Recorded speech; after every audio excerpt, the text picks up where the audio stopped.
ऐसे कई योद्धा थे जो महाभारत के युद्ध या कहें कि कुरुक्षेत्र के युद्ध में भाग लेने से वंचित रह गए। ये भी कह सकते हैं कि श्री कृष्ण की नीति के चलते ही ऐसा हुआ। आइए जानते हैं उन महान योद्धाओं के नाम। आज की इस वीडियो में मैं लेके आई हूँ उन महान योद्धाओं के नाम जो महाभारत के युद्ध का हिस्सा नहीं बन सके। यदि वे इस युद्ध में होते तो युद्ध का रुख और ही होता। जरासंध यदि महाभारत के युद्ध में होता तो युद्ध का रुख कुछ और होता, लेकिन भगवान श्री कृष्ण को मालूम था कि महाभारत का युद्ध होना है। उसके पहले ही उन्होंने कई महान योद्धाओं में से एक जरासंध को भी मारने की युक्ति सोच ली थी। उन्होंने भीम के हाथों पहले ही अपने सबसे शक्तिशाली शत्रु को निपटा दिया था। जरासंध को मारना बहुत ही मुश्किल था। शिशुपाल जरासंध का खास और श्री कृष्ण की बुआ का लड़का शिशुपाल भी बहुत ही शक्तिशाली था। भगवान श्री कृष्ण ने प्रण लिया था कि मैं शिशुपाल के 100 अपमान क्षमा करूंगा, अर्थात उसे सुधरने के 100 मौके दूंगा।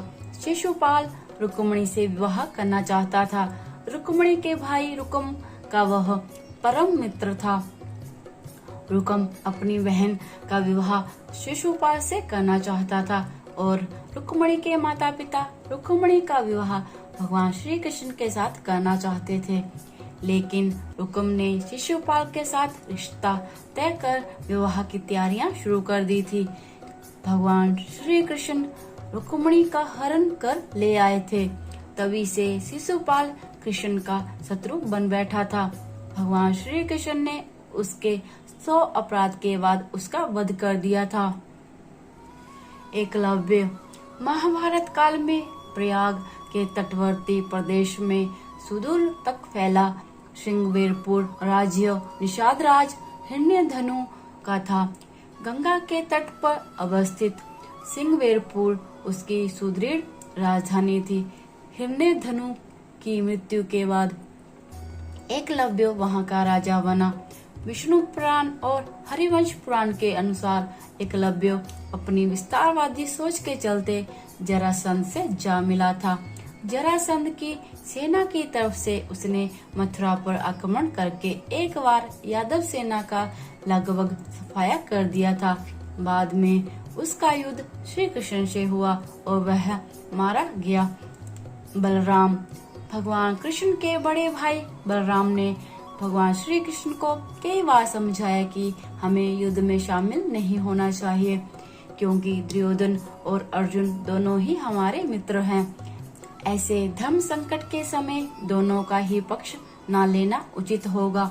बलराम जी शिविर में जाकर दुर्योधन से कहते हैं कि अब जिस तरफ कृष्ण हो उसके विपक्ष में कैसे जाऊं। भीम और दुर्योधन दोनों ने ही मुझसे गदा सीखी है, दोनों ही मेरे शिष्य हैं, दोनों पर मेरा एक जैसा स्नेह है। इन दोनों कुरुवंशियों को आपस में लड़ते देख मुझे अच्छा नहीं लगता, अतः मैं तीर्थ यात्रा पर जा रहा हूँ।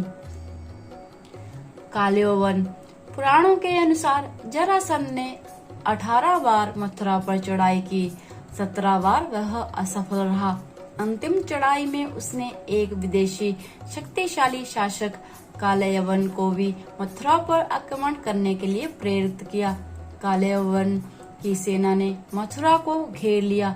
उसने मथुरा नरेश के नाम संदेश भेजा और युद्ध के लिए एक दिन का समय दिया। श्री कृष्ण ने उत्तर में भेजा कि युद्ध केवल कृष्ण और कालयवन में हो, सेना को व्यर्थ क्यों लड़ाएं। कालयवन ने स्वीकार कर लिया। कृष्ण और कालयवन का युद्ध हुआ और कृष्ण रण की भूमि को छोड़कर भागने लगे तो कालयवन भी उनके पीछे भागा। भागते भागते कृष्ण एक गुफा में चले गए। कालयवन भी वहीं घुस गया। गुफा में कालयवन ने एक दूसरे मनुष्य को सोते हुए देखा। कालयवन ने उससे कृष्ण समझकर कसकर लात मार दी और वह मनुष्य उठ पड़ा। उसने जैसे ही आंखें खोली और इधर उधर देखने लगे, तब सामने उसे काले वन दिखाई दिया। काले वन उसके देखने से तत्काल ही जलकर भस्म हो गया। काले वन को जो पुरुष गुफा में सोए मिले, वे इक्ष्वाकु वंशी महाराजा मंदाता के पुत्र राजा मुचकुंद थे, जो तपस्वी और प्रतापी थे। बर्बरीक दुनिया का सर्वश्रेष्ठ धनुर्धर था।